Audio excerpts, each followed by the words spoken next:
आताच्या नियमावलीमध्ये आणि कारण की आपला कार्यक्रम सेवक जागृतीवर आहे. आपल्याला अशा भरपूरच्या गोष्टी आहेत ज्या नाही माहिती.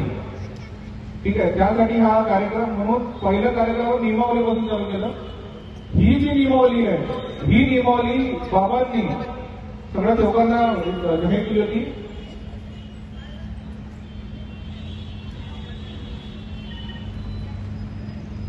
सकाळची विनंती, सायंकाळची प्रार्थना,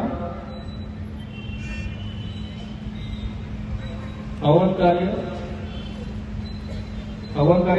कशा पद्धतीने करायचं,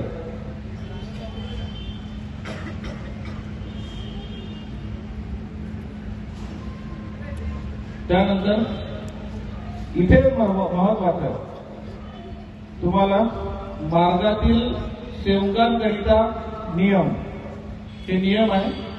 मी फक्त तुम्हाला फास्ट दाखवतो, त्यानंतर बारकोड मिळेल. तुम्ही बारकोड स्कॅन कराल तर ही कॉपी तुमच्या मोबाईलमध्ये येऊन जाईल.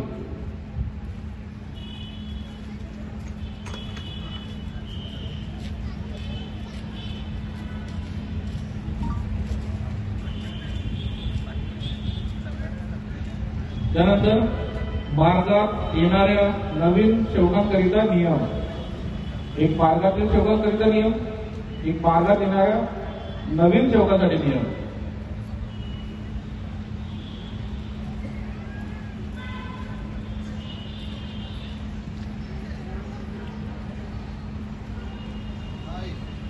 मार्ग देणाऱ्या सेवकांकरिता नियम.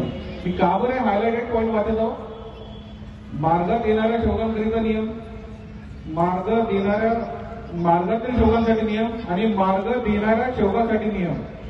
परंतु आज हा नाव चेंज झालाय. तुम्हाला माहिती आहे हा नाव कशामध्ये कन्वर्ट झाला? कोणी सांगू शकता? मार्ग देणाऱ्या सेवकांकरिता नियम, परंतु या ठिकाणी हा नाव चेंज झालाय. त्याला आपण मार्गदर्शक नाव देतो किंवा कार्यकर्ता. परंतु जेव्हा बाबांनी पुस्तक नियमावली दिली त्यावेळेस कार्यकर्ता हा शब्द, मार्गदर्शक हा शब्द नव्हता.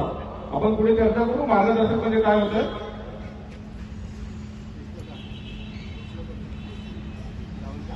त्यानंतर मार्गात येणाऱ्या महारोगांकरिता नियम, महान त्यागी बाबा जिमदेवजी यांचा उपदेश, मार्गाचा उद्देश. अशा पद्धतीने ही नियमावली होती. तर मी ताकदीनं विचारतो, शरीर माहिती आहे मला. प्रश्न आहे की जेव्हा ही नियमावली तुम्ही बाबाला दिली त्यावेळेस ही नियमावली तुम्ही लिहिली की